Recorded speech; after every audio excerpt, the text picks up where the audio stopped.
Hi guys, welcome to my channel.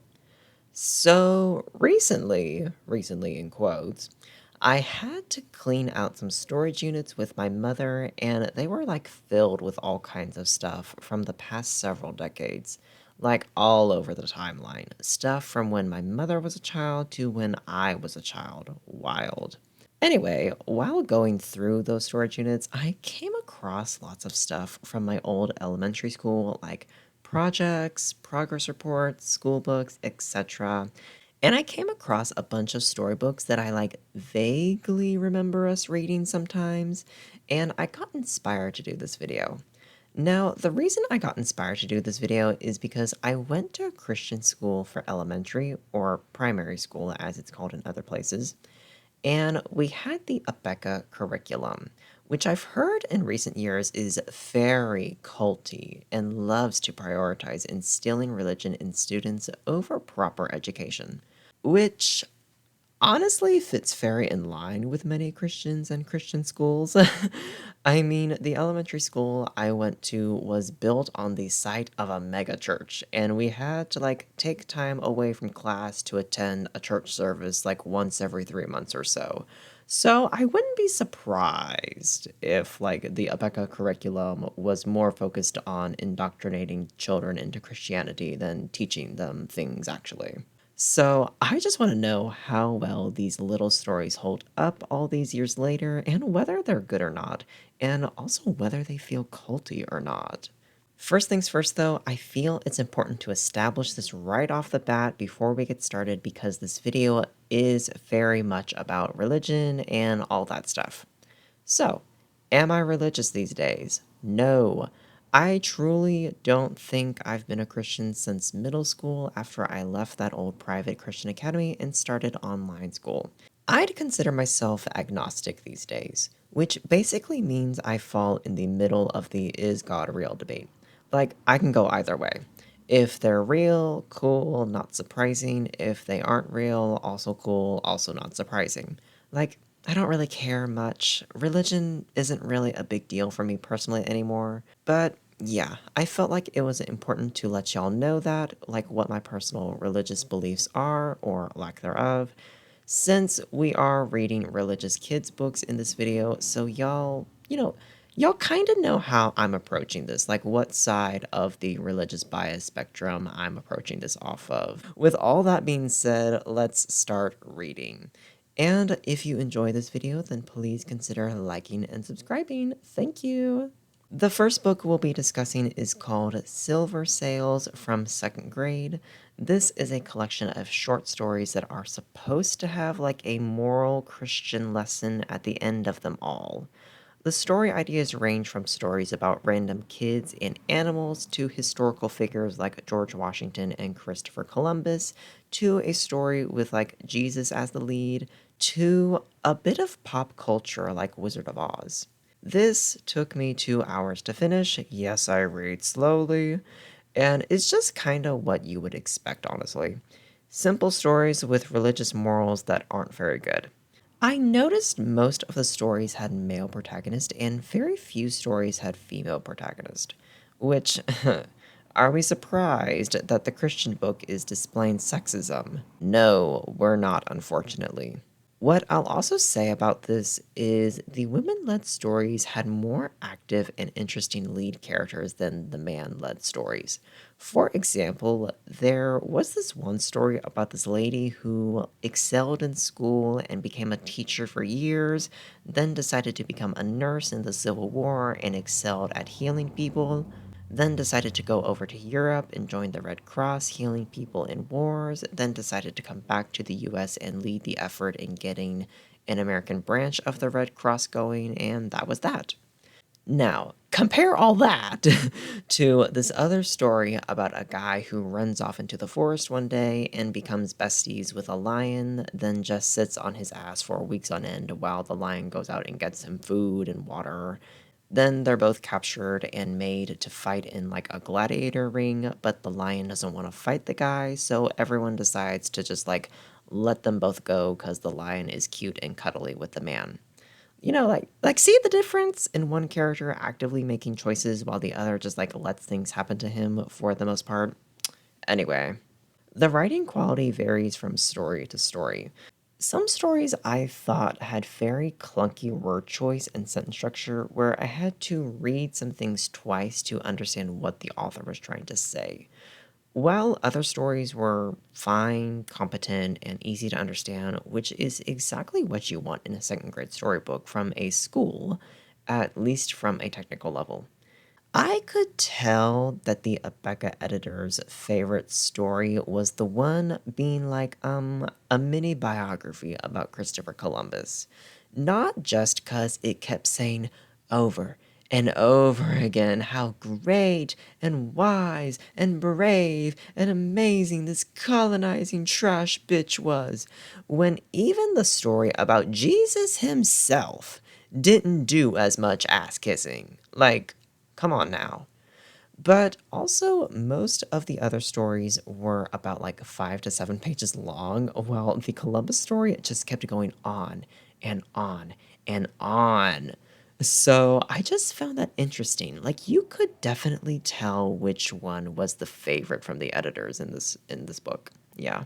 Some of the lessons in this book are standard stuff like be brave and don't be greedy, but then other ones are just bizarre. Like, there was one story about a shepherd dog whose owner gets too old to run a farm, so he gives her to a nice family that wants a pet, but the dog misses her old job being a shepherd, so goes around to other towns, you like helping other farmers with their sheep, and everyone is happy. And the final paragraph is literally like, that dog kept shepherding until she died. Isn't that great? It's important to always work hard at things all your life, especially your job. So the moral is basically like, kids, you can never retire. You must keep working for your boss until the day you die. That's the right thing to do, and God will bless you for working and never giving yourself a break. Ever. And then this other story was about a fox who is hungry and he finds a tree with berries on it. So he tries to jump up and reach the berries, but he can't do it no matter how much he tries. So eventually he just gives up and goes hungry. What? And then I flipped to the front of the book to see what the lesson I was supposed to get out of that was, and it's labeled as success. And I'm like, bitch, what success? He literally failed and starved. So, okay. you know. Anyway. If I had to pick a favorite story, I'd say it was The Fisherman and His Wife. Just because it was so fucking funny to me. I also loved Clara Barton, the one with the nurse I mentioned earlier. Like, that one was also really good. But, like, can I please read the one about the fisherman and his wife to y'all? Because I was literally dying when I read this. Once upon a time, a fisherman and his wife lived in a little old hut close by the sea. Every day, the fisherman went fishing in his boat. One day, while he was fishing, the fisherman felt a great tug on his line. Whatever was on his line dragged the boat out into the deep water. The fisherman pulled with all his might. At last, he was able to bring in the gigantic fish that was on his hook. To the fisherman's amusement, the fish spoke. "Please let me go," it said. "Oh," said the fisherman, very much surprised. "Swim away, fish, swim away fast. I do not want to have anything to do with a fish that can talk." He put the huge fish back into the water, and it swam down toward the bottom of the sea and vanished. When the fisherman went home to his wife in the little hut, he told her about the fish that could talk. "Did you not ask him for anything?" asked the wife. "No, indeed," said the fisherman. "What should I have asked for?"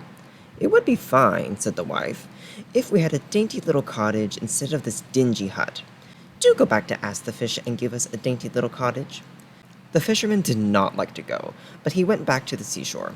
When he came to the water, it appeared all yellow and green.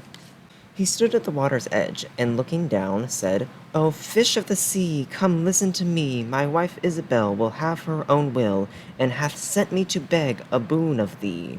The fish came swimming to him and asked, "What does she want?" "A cottage," said the fisherman. "She says she is tired of living in a little hut." "You can go home," said the fish. "She is in the cottage already." So the fisherman went home, and there was his wife at the door of a dainty little cottage. Come in, she said. "Is this not better than the hut?" There was a pretty living room, a bedroom, and a kitchen, and there was a little garden behind the cottage. In the garden grew cucumbers, peas, and all kinds of vegetables. "Oh, wife, how happy we shall be," said the fisherman. Everything went happily for a week or two, and then the wife became discontented again. "Husband, I am tired of this cottage," she said. "Ask the fish to give us an elegant castle." "I do not like to ask him," said the fisherman doubtfully. "It may make him very angry." "Oh no," said the wife. "You will find that he will do it very willingly." So the fisherman went to the sea. The water was blue and gloomy, but he went close to the edge and said, "O fish of the sea, come listen to me. My wife Isabel will have her own will, and hath sent me to beg a boon of thee." "What does she want now?" asked the fish. "Well," said the fisherman, "she is tired of the cottage. She wants an elegant castle." "Go home," said the fish. "You will find her standing at the gate of an elegant castle." Away went the fisherman, and there was his wife standing at the gate of an elegant castle. "See, husband," she said, "is this not much better than the little cottage?" They went into the castle, and there were servants, and many rooms with expensive golden chairs and tables. Behind the castle was a garden, and around it was a beautiful park. "Now we shall be happy," said the fisherman. Early the next morning, when the fisherman awoke, his wife said, "Husband, go to the fish and tell him to make me king of all the land." "Wife, wife," said the fisherman, "you cannot be king. The fish cannot make you king." "Yes, he can," said the wife. "Go and ask him." So, very sadly, the fisherman returned to the sea. The water was dark gray, and the waves were white with foam. He stood at the edge of the water and cried, "O fish of the sea, come listen to me. My wife Isabel will have her own will, and hath sent me to beg a boon of thee." "Well," said the fish, "what now?" "Alas," said the fisherman, "my wife wants to be king." "Go home," said the fish, "she is king already." So the fisherman went home, and there was his wife sitting on a throne of gold and silver. "Well, wife," said the fisherman, "are you king?" "Yes," she said, "I am king." "What a fine thing it is to be king," said the fisherman. "You will never have anything more to wish for as long as you live." "I don't know about that," said the wife.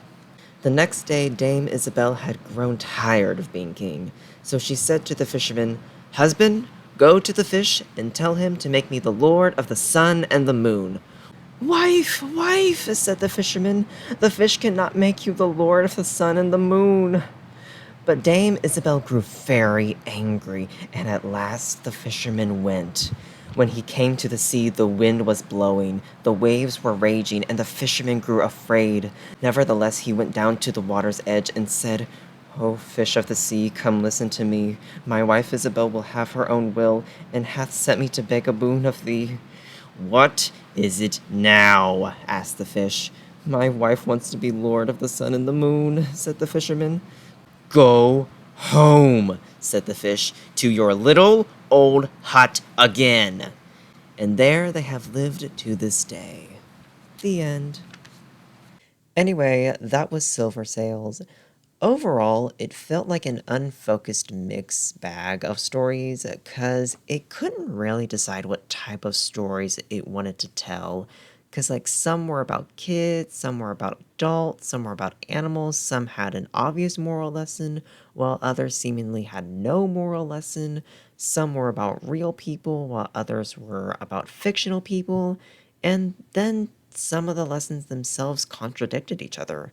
Like, we had the Columbus story where he was painted as a great and brave man for going out and exploring the world.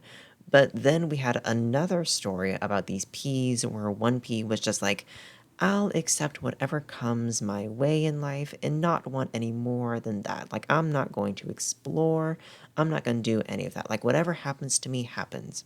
And then he was rewarded, but then all of the other peas who just wanted to like go out and explore the world were demonized and giving horrible endings, like being eaten by birds or getting stuck in a sink drain with rotting food and dirty water.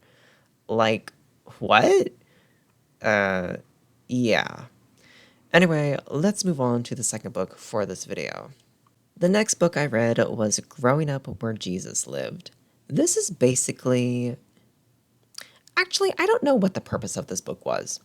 It's pretty much just 10 short chapters glorifying Israel, ew, and trying to convince kids that society 2,000 years ago was just so perfect and amazing, and we should like go back to that way of living. It goes on and on about what life would be like if you lived all those years ago, like the smelly buildings, the unbearable weather, the traditional gender roles, the scratchy clothing, the food, the work you do, education just being Bible study for boys and nothing else. There's really nothing here to comment on or make jokes on. It's just an advertisement trying to convince kids that sweating your ass off in the desert, eating the same thing every day, in a stinking town, doing nothing except praying all the time, is so much better than living with modern luxuries like air conditioning, TV, and actual education. It's boring and pushes traditional gender roles by going into detail about how men went to school, Bible study, and were allowed to get jobs while women just stayed home, cooked, cleaned, sewed, and took care of the kids. And how men were like the rulers over everyone. Classic conservative Christian bullshit, you know? And basically insinuating that life was just so much better back in Jesus' day, and we need to go back to that type of society. Boring, very poorly written, bad messages being shoved onto little kids, and there's really no point in this thing existing. There's nothing else really to say, really. I don't know, let's just move on. The third book I read for this video is called Story Tree. It's another collection of short stories. The main themes are, once again, religion, obedience, and traditional family. There are lots of others, of course, like forgiveness, gratitude, patriotism, etc., but those are the main three. The main types of stories in this book are about kids or animals going on little adventures or dealing with minor problems, and someone at the end just saying, like, praise Jesus, and everything is instantly resolved and everyone is happy again. There's also a shit ton of poems in this thing, or little pieces that try to be poems in some cases. The only stories that really feel out of place are the retelling of Adam and Eve, which is ironic because shoving religion down kids' throats is the main purpose of this book, and This Is Our Land, which is basically just MAGA bullshit talking about the US being the greatest country ever, and God's favorite country, and everyone else sucks. Those two stories felt so out of place in this book, which is ironic because they, push the morals and ideas that the editors want onto kids the most. But honestly, everything else had either like animals or kids as the main characters, but then you just throw in some culty patriotism and a Bible story about adults. Like, what? Make it make sense. They did not fit with the theme. This one, much like Silver Sails, is a mixed bag, but if we take out the stories and poems not written by the Abeka editors, then it's much more leaning towards shit quality. There are different stories and poems that were apparently outsourced because they'll have a tagline of who the author is, while other stories just wouldn't have that. And the stories with a credited author were the better ones for the most part. So I don't know. I just assume like the stories that don't have a credited author, those were written by the Abeka in-house editors. Like those were written by the Abeka team themselves. I don't have any proof for that. I don't know if that's real or not. That's just my speculative opinion. So I don't know. If you have more information on how these books are written, then feel free to correct me and let me know down in the comments because I don't know. I'm curious. The ones written in-house were just bad. And I mean that in a they were hard to read type of way. Like, of course, the language is going to be very simple. It's for 7 to 8 year olds after all. But the stories written by the Abeka team just felt clunky with stilted robotic dialogue, random inserts about Jesus that come out of nowhere in the story, and even some grammar errors, which is not good for a school book to have. Like, you're teaching this in English class and you have grammar errors. Make it make sense. That 2 plus 2 equals 5, apparently, here. Why am I talking about English and now introducing math? You see the kind of education that Abeka produces here. Anyway, like, one problem that I want to highlight just because it bugged me so much was there were points when one character would be speaking and they'd finish their thought, but then when they'd started a new thought, the author would start a new paragraph, even though it's the same character speaking as before, and that's literally not how you write. I'll insert a picture here of what I mean, but it just bugged me because it's like this is a school book as part of a curriculum, but you don't even know what you're talking about on just an academic level. Whereas the stories that were apparently outsourced still had, simple and easy to understand language, which, good, fair. But the sentences flowed together much nicer. The dialogue felt natural. The Jesus preaching or moral lesson felt naturally integrated into the story itself instead of just being like thrown in there. They just had a lot better quality and also the better story ideas. The ones with the credited authors did. Yeah. Okay, let me just read like two quick stories so y'all know what I mean. First is Not in the Road Rough with no credited author, so I assume it was written in house by the Abeka editors. Ben likes to have fun with his pup, Ruff. Quick, Ruff, get the stick, said Ben. Ben gave the stick a toss. Zip! Ruff ran like the wind to get it. Oh no, said Ben. The stick went in the road. Stop, Ruff, stop! Not in the road, said Ben. It is not safe to run in the road. But Ruff did not stop. He just ran on. Stop, Ruff. Wait, wait. I did not mean to toss it in the road, said Ben. But Ruff did not stop running. In the road he went. Jean rode past on a bike and did not see Ruff. Jean, stop, said Ben. Ruff is in the road. Jean came to a quick stop but did not in time. The bike hit Ruff. Ben ran to help the pup. Pick him up, Ben, said Jean. We need to get him off the road. Ben set Ruff on the grass. Mom, said Ben. Ruff got hit. It's his leg. Let me see him, said Mom. She sat on the grass next to Ruff and felt his leg. Yes, it is his leg, Mom said. It's not bad, but he will need to see the vet. Dad is on the way home, and you and Dad can take him. The vet will fix his leg. Ben laid Ruff on his dog bed and gave him a pat. Lie still, Ruff, he said, till we can get you to the vet. Jean felt bad. You did not mean to hit him, Jean, said Ben. Ruff will be fine. He gave Jean a smile. Thank you, said Jean. I need to go home, but I will be back to see Ruff. Jean got back on the bike and rode home. Ben sat by Ruff and gave him a dog bone. Soon Dad came home, and Ben, Ruff, and Dad rode off to the vet's. Ben sat in the back seat with Ruff on his lap. Said the vet. I will need to fix you up, pup. The vet went off with Ruff, and Dad and Ben had to wait and wait. Will Ruff's leg get well, Dad? Said Ben. Let's ask God to help Ruff and the vet, said Dad. Yes, let's, said Ben. And God did help. At last the vet and Ruff came back. Ruff had a cast on his leg. Ruff is quite a pup, said the vet. He will be well in no time. The cast will keep his leg still till it heals. Oh, thank you, said Ben to the vet. And thank you, he said to God. The pup gave Ben a big, wet kiss on his nose. Ben gave Ruff a hug. Lift him up, Ben, said Dad. Let's take him home. Ben got in and held Ruff on his lap. Thank you, Dad, he said. At home, Ben laid Ruff on his bed. Jean came to see Ruff. Jean gave Ruff a hug, and Ruff gave Jean a wet kiss.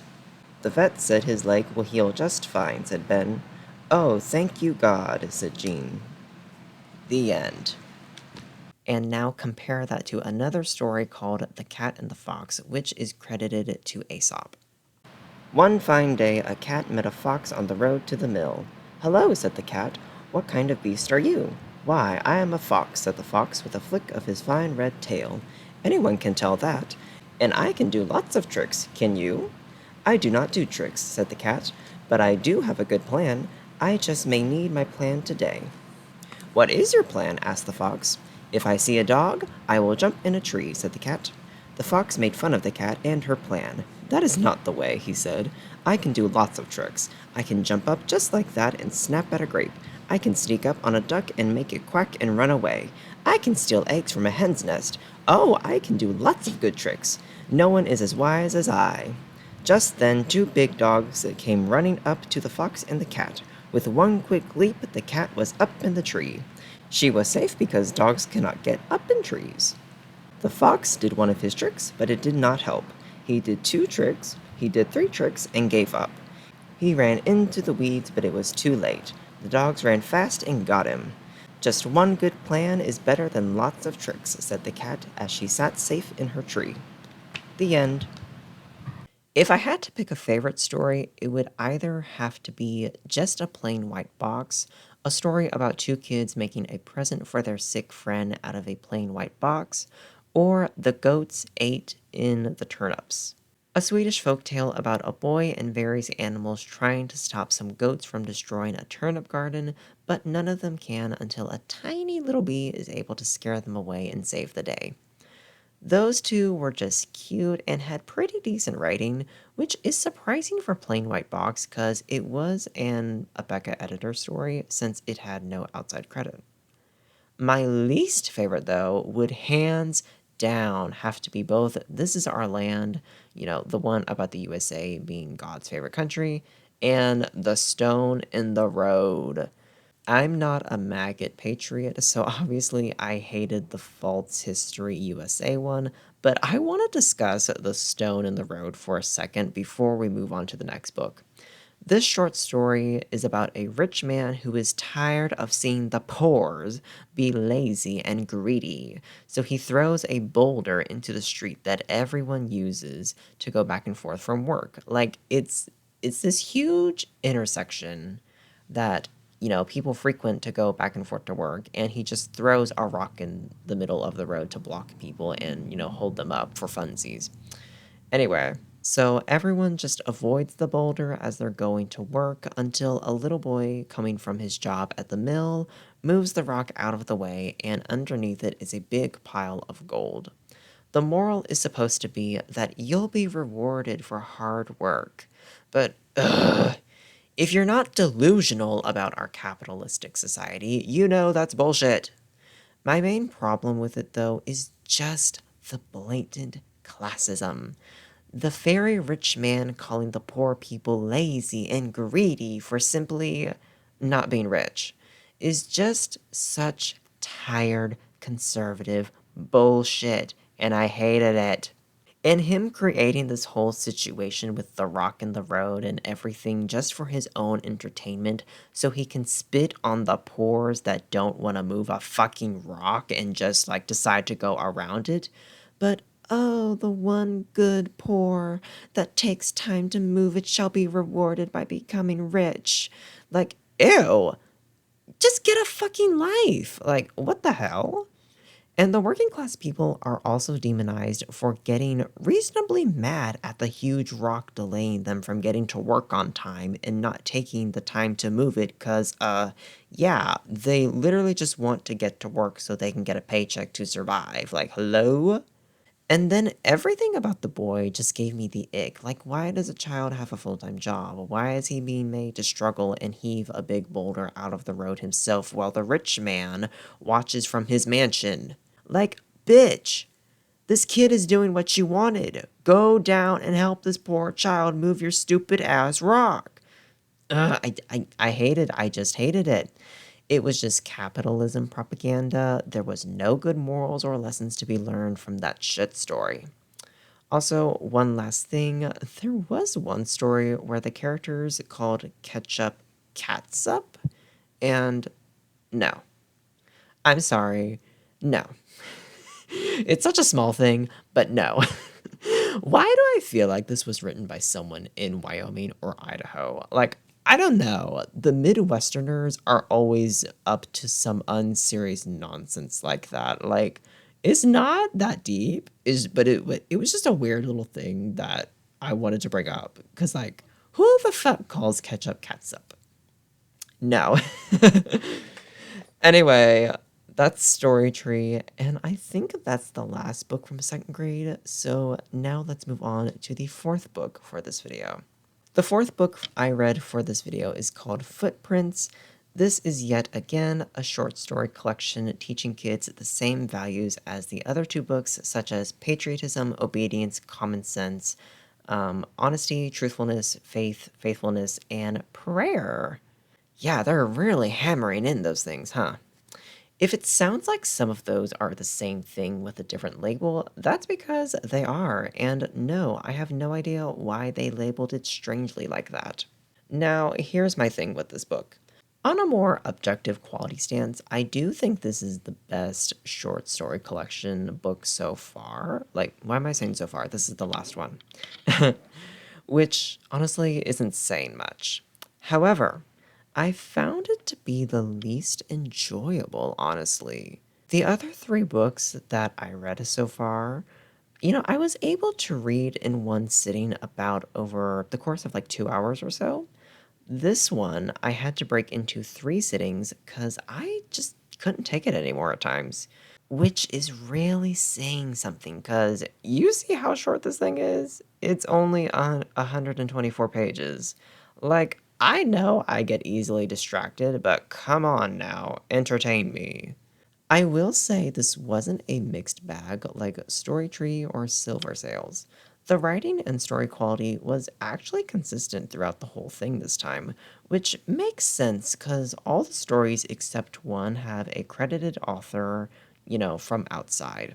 Does that mean they were good? No.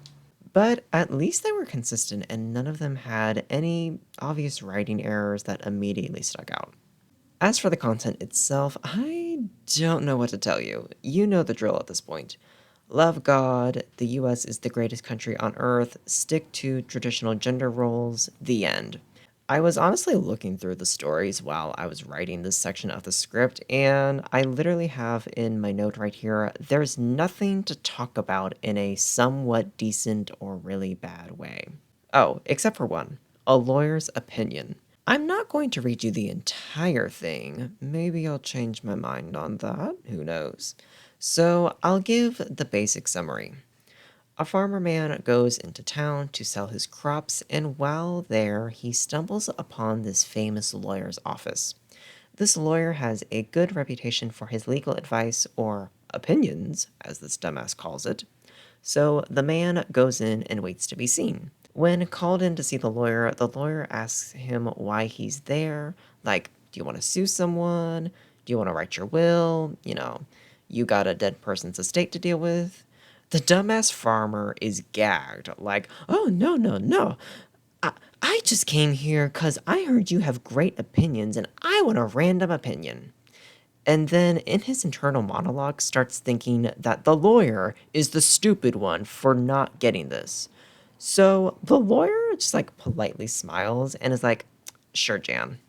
And scribbles something down on a sticky note real quick to give him and like get him to leave.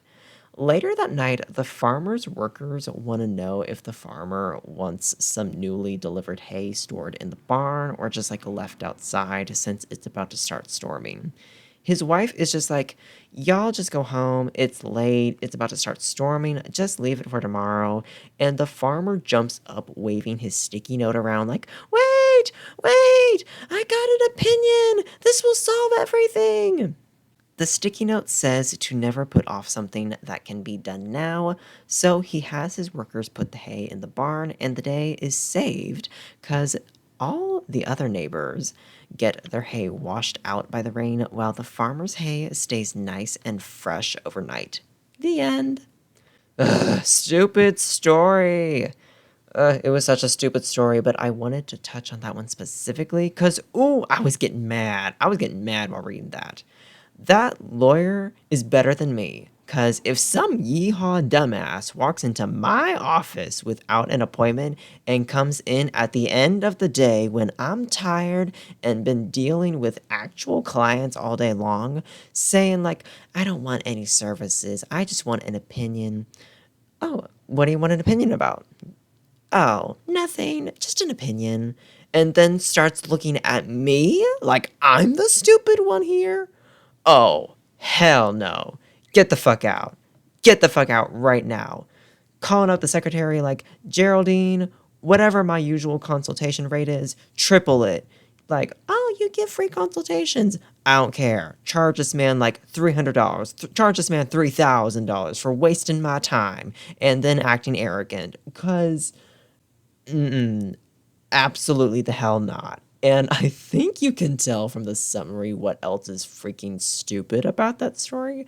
So I don't really feel the need to talk about those points, especially how stupid the story is after he gets home with, like, the workers and the hay and the rain washing out the hay of the other people because they were too lazy to put their hay in their barns. Like, oh my God, it's so dumb. Oh my God.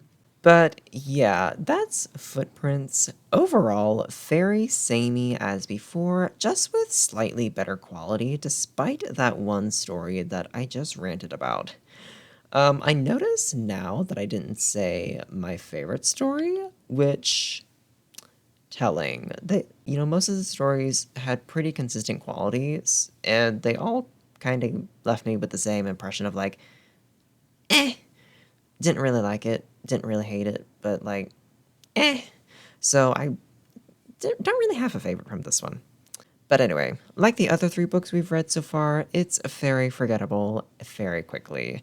Like, like literally when I started a new reading session, I had already forgotten what the previous stories that I read the day before were about. So that really tells you how memorable this book is, yeah.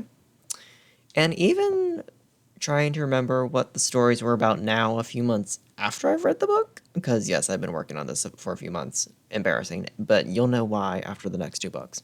But like even after a few months since reading this book, yeah, I've forgotten all the stories in this book. I have. Except for the one that I just ranted about, because, yeah. But even then, like, I literally forgot about A Lawyer's Opinion until I read my rant that I wrote out here. So, yeah, very memorable book. Anyway, let's move on to what was supposed to be the final book of this video, but ended up just being another book in this video. The fifth book I read for this video is The Swiss Family Robinson, the abbreviated version. I vaguely remember this, mostly because I think Disney World has a walkthrough attraction based on this story, but like, wasn't this about a family crashing on an island, building a treehouse or something? I don't know, guess we'll find out. Also, I just have to show y'all the photo of the family tree before we get started talking about this book, because how the hell did they manage to whitewash white people? Jesus Christ, how are these people on an island and don't have like any sort of tan? Y'all need some like vitamin D or something, because y'all look paler than me, and Lord knows I could be Casper's doppelganger. Like, be so serious. Okay, y'all, this book literally took me like a month to read, and it's not that long whatsoever. So, like, I started work on this video in like mid to late May of 2023, and I was doing really well. I was getting through the other books quickly, feeling like I could wrap this whole thing up within a few weeks, and then this book happened. Literally, I didn't finish it until like late June, and I started it at like the beginning of June. Yeah, I feel like I hate crimed myself during Pride Month with this. Yeah, I did. Anyway, let's get into this terrible, terrible book. I hated The Swiss Family Robinson. It was so terrible. Now, let me preface this by saying the copy I have is an abridged version edited by Abeka. So I'm not getting the like full experience of this book and can only judge this version of the story that I have. But y'all, I took so long to finish this little book because I could only read like a chapter or two at a time before I just like had to put it down and then I wouldn't pick it up again for like another few days. So it took me weeks to get through this shit. So, y'all, there ain't no chance in hell that I am ever reading the full story. Like, no, fuck that shit.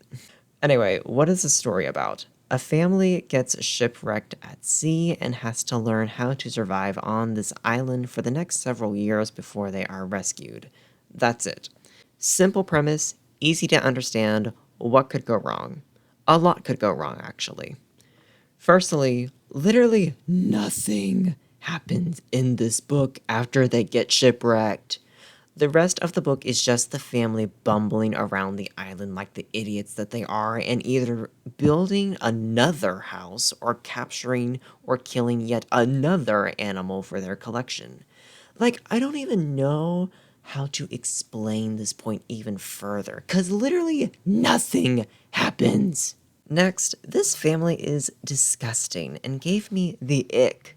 Not only do we get racist comments about Native Americans from time to time, and of course, sexist remarks, because it wouldn't be Abeka approved without traditional gender roles, but they also just want to dominate every living being on this island. The way these people view animals is the same way General Grievous views lightsabers.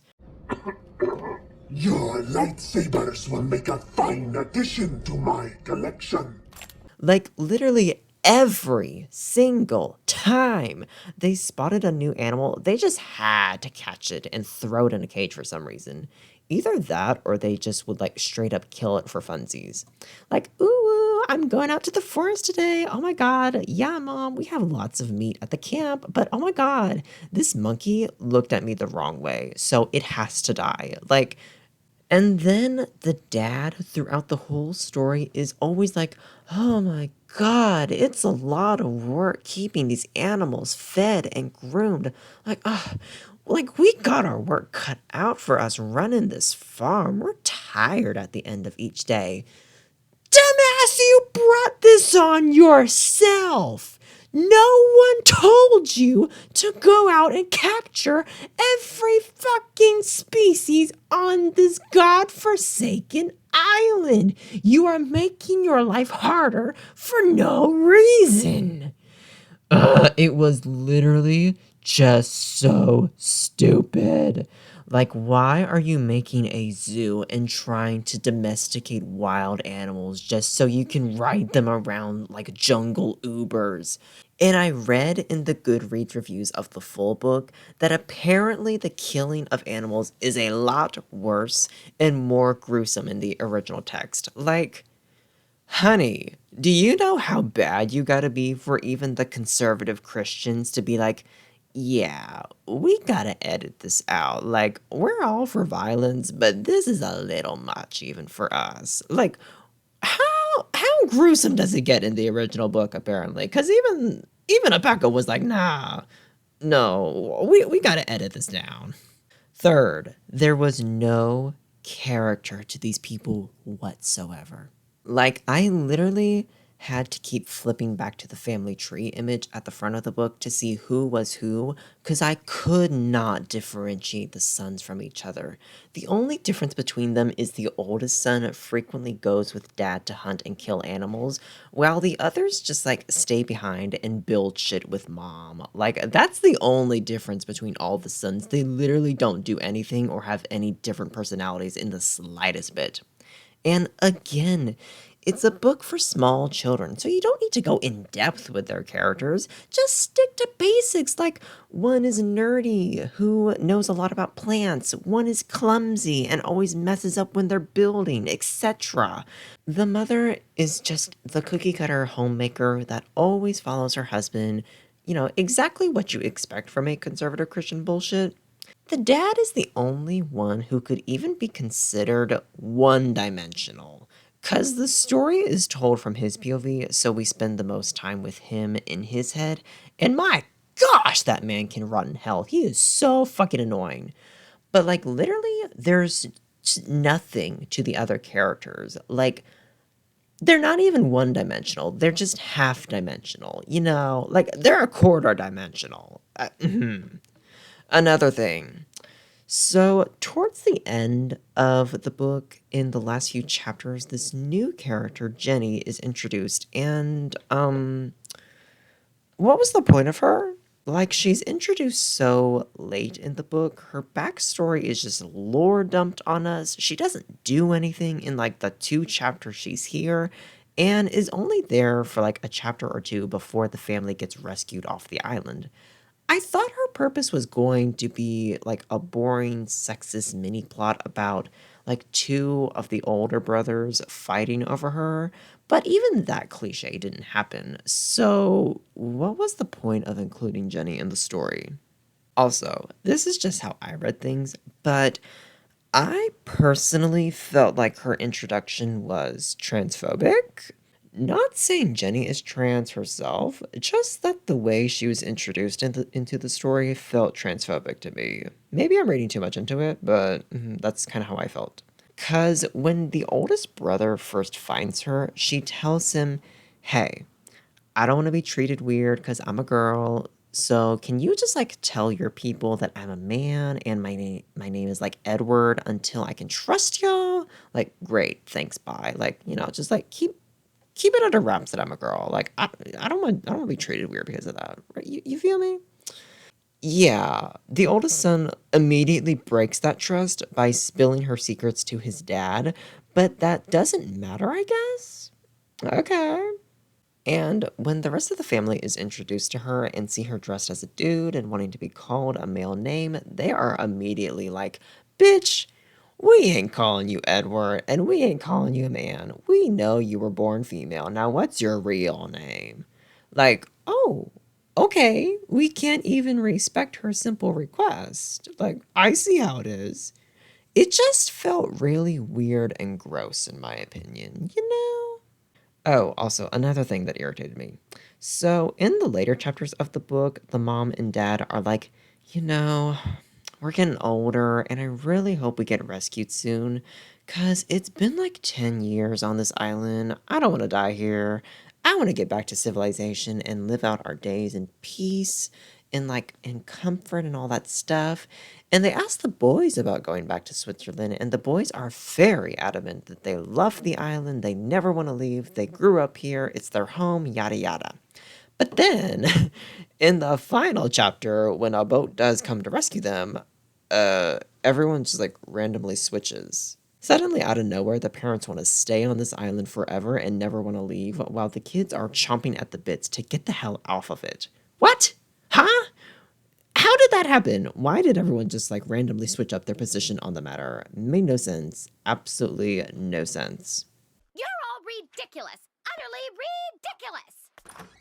And there are other things that pissed me off, like the writing and the dialogue is so bad. But I don't even know if I can say anything about that because I can't tell what's the author's original writing and what's an edit or translation.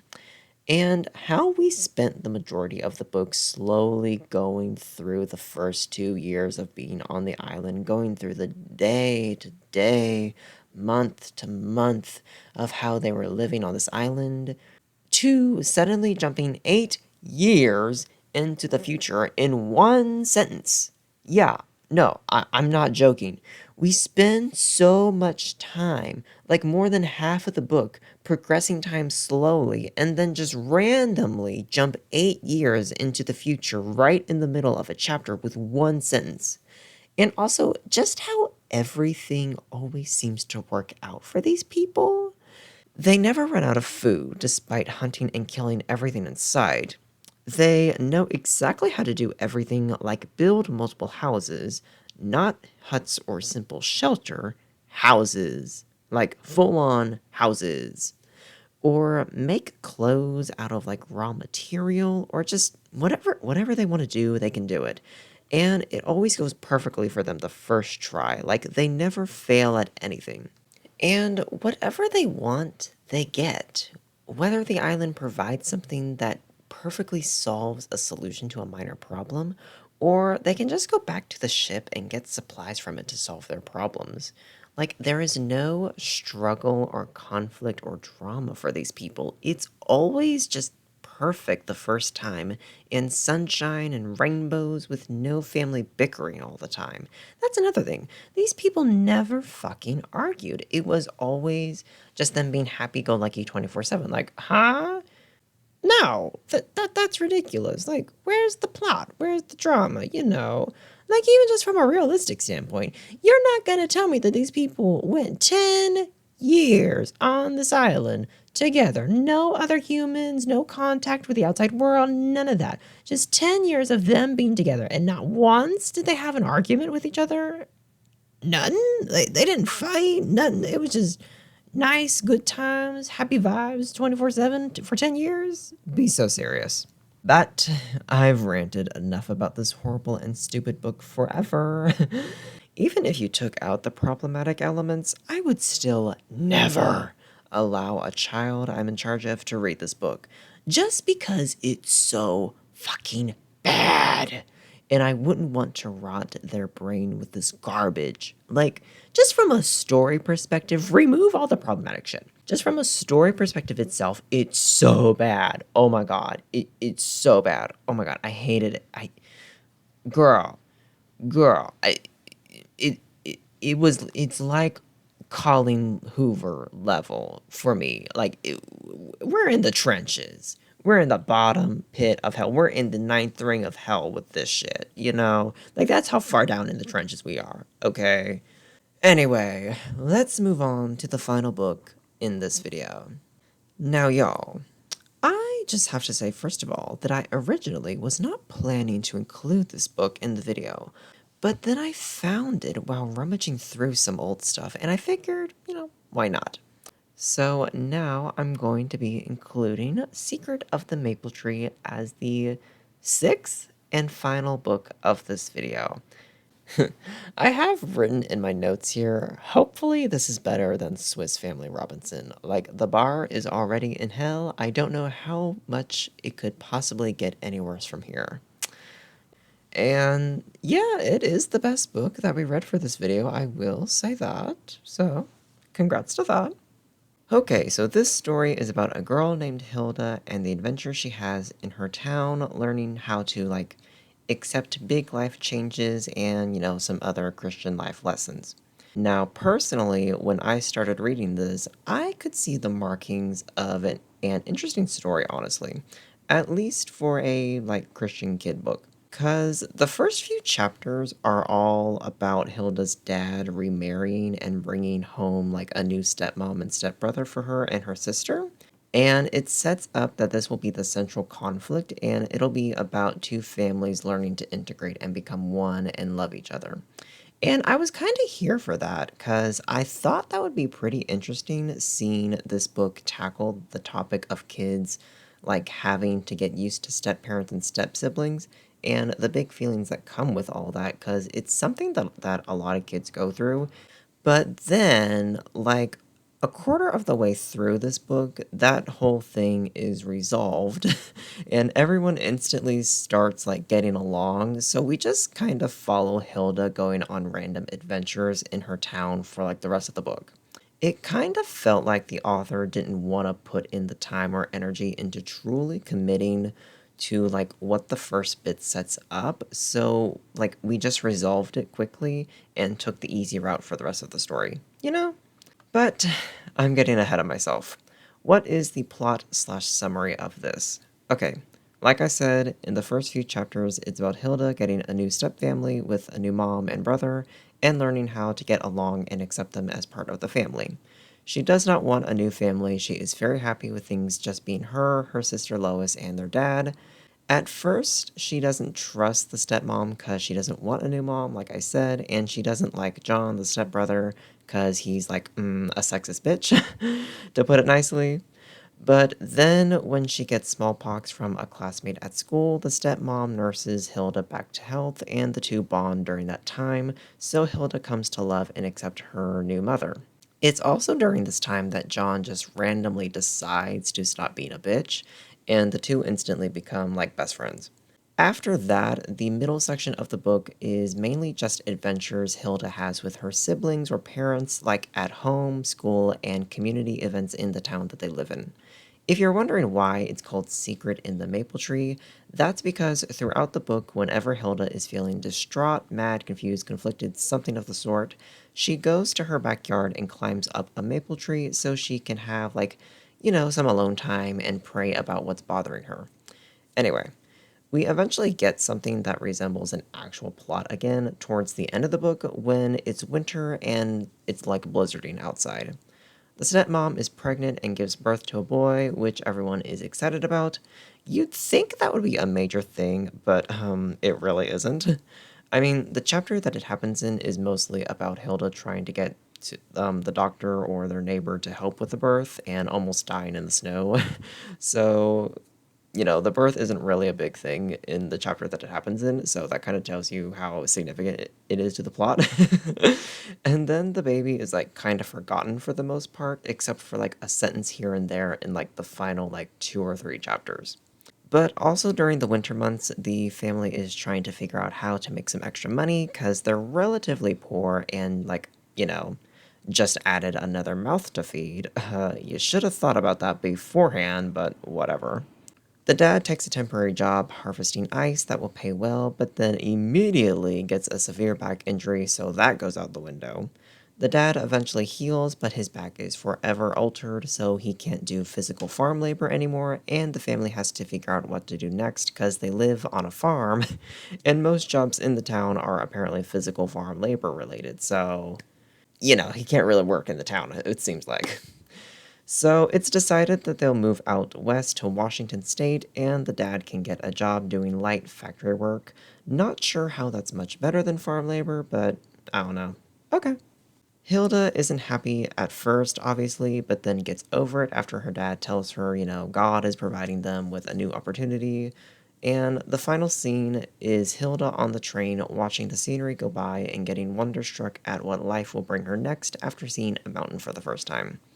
There's also a subplot throughout the book about this bully at school named Pete constantly messing with Hilda and John, like beating them up or stealing money from them or like pulling disgusting pranks on them, etc. At one point, Hilda has had enough and wants to rock his shit, but then learns about, treat others as you'd want to be treated, and is told about a Bible verse that basically says, like, if you return someone's meanness with kindness, they'll get all confused and change for the better. So she decides, to be nice to Pete and get him a very nice, inexpensive Christmas present. Yeah. This apparently works, though, because in the final chapter, when the family is moving away, he gives back all the money he stole from her months ago, and with interest too, so all's well that ends well, I guess. Ugh, I don't know, that whole subplot was very underwhelming, and I didn't like the moral, but whatever. But that's basically the entire book, so let's get into what I thought about it. I'll say this. It's the best book we've read for this video. That isn't saying much, but at least we're ending on a high note. It's not poorly written, I'll say that. The writing itself on a technical level is actually pretty alright and readable, which is more than I can say for most of the other books in this video. I think the biggest problem this book has, besides the problematic elements that we'll get into, is that it's boring and confused about what it wants to do. Like, the first few chapters have a pretty solid idea of what they want this book to be about, and they're pretty interesting to follow, I won't lie. But then when the plotline about learning to accept change with a new step family is over, the book just kind of doesn't really know what it wants to do after that. The entire middle section is just the author kicking around the can and sending Hilda on random adventures that don't really mean anything in the grand scheme of things, because, they're easy to write and quick to introduce and wrap up, so, we can just kind of fill in pages. When winter comes towards the end and everything happens like the baby, Christmas, and moving away, the book does start to pick back up and kind of get an idea of what it wants to do now, but by that point it's too late because we've only got like 5 to 6 chapters left, and I'm already bored as shit and just want it to be over. I also just want to point out something weird and reeking of hypocrisy. So, at one point, there is this new girl at school who is rich, like her family is loaded. And this girl has all kinds of nice things, especially like store bought, expensive, brand new dolls. Now, the book demonizes these people and acts like they're going to hell and are so materialistic because they aren't Christian and they are just trying to fill the void where Jesus should be with material possessions. Now, I'm all for dragging the rich to filth, even though I want to be rich myself one day. However, If you're gonna make that point, then stick to it. Because the book makes quite a deal about this family being materialistic and how expensive things can't fill the hole in your heart where God should be and all that. The family quickly moves away across the country after this, by the way, and are never heard from again. But then, towards the end of the book, when Christmas comes around, another girl in Hilda's class gets a nice, expensive store bought doll. And while the narrative notes that this is the girl's third expensive doll, it doesn't note all this to demonize her and her family for wanting material things. It makes that point because Hilda is actually envious of her and her lifestyle. And then the book takes it a step further and has Hilda and her siblings receive very expensive brand new store-bought things, including a doll for Hilda, and this is treated as like a nice happy moment. And I'm just like, okay, good for y'all, love that for you, but why did we demonize the first girl and her family for getting expensive new shit and then, act like y'all getting expensive new shit is like the greatest thing ever? If we're going to make a big deal about being materialistic and trying to fill the void with new expensive shit, keep that energy throughout the whole thing instead of being a hypocrite and celebrating new expensive things when your main character can get something new and expensive. It made no sense to me. It's not necessarily problematic, so I put it here before the problematic things section, but it's just something that annoyed me because of the hypocrisy of it all, so I just had to put it out here. Now, let's get into the problematic elements. Well, it wouldn't be a conservative Christian book without sexism and traditional gender roles, now would it? Yes, it's sprinkled all throughout this book with things like Hilda being expected to help with the housework while John is not. John gets to go with Dad to the market while Hilda is not allowed, etc. There's one part early in the book where the bully Pete beats up John and Hilda intervenes, and then she's actually demonized for helping and not letting her bitch ass stepbrother get bullied. Like, what? John's fragile ego is fractured, and he's mad at Hilda for saving his ungrateful ass from getting pummeled. So she talks to her dad about it, and the dad fucking tells her that she was wrong for being helpful because, oh, men need to fight their own battles, and it's embarrassing being saved by a girl, and then goes off on a rant about how men are the heads of the household. And when Hilda points out that the stepmom is the one who does everything and tells him what to do inside, her dad gets all in his feelings and is like, well, yeah, but, like, watch her try and tell me what to do outside the house. Like, she can't do that because I'm the man of the household. Like, shut up. Oh my god, you and your stepson are both so cringe. Oh my god. Ew, this is so cringe. Guilty. Then there is this whole chapter dedicated to basically demonizing the homeless with a bit of racism sprinkled in there. So, in one of the middle section chapters, Hilda, John, and Lois are left alone at home for the day, and then this homeless guy walks up on their street. Obviously, they're on guard because stranger danger, I get that, perfectly reasonable, and they give him some food, so that was nice, and I was kind of surprised a conservative Christian book was being nice for once so far. But then, after he leaves, we just get paragraphs going on about, oh, those tramps, just wandering around from place to place looking to break into homes and steal things. Oh, those tramps, just so lazy, refuse to get a job because they're always breaking into houses and stealing shit. Just on and on about how it's apparently so common for homeless people to be thieves and weird looking beggars. Like, oh my god.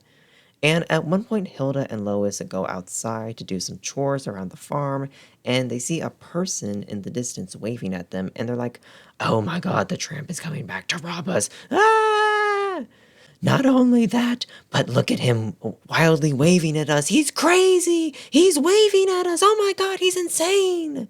And when they first see the person off in the distance, Hilda notes that, quote, there was something black moving towards them, end quote, which Maybe I'm looking a little too deep into that one. I don't know. Maybe it's just referring to how the person is off in the distance, so they look kind of shadowy, I guess.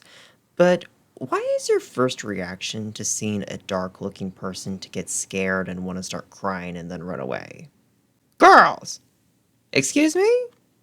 In the end, it was just John trying to play a prank on them, cause haha, you thought I was a crazy homeless person, isn't that so funny? But oh my god, no, just no. That whole chapter was fucking horrible.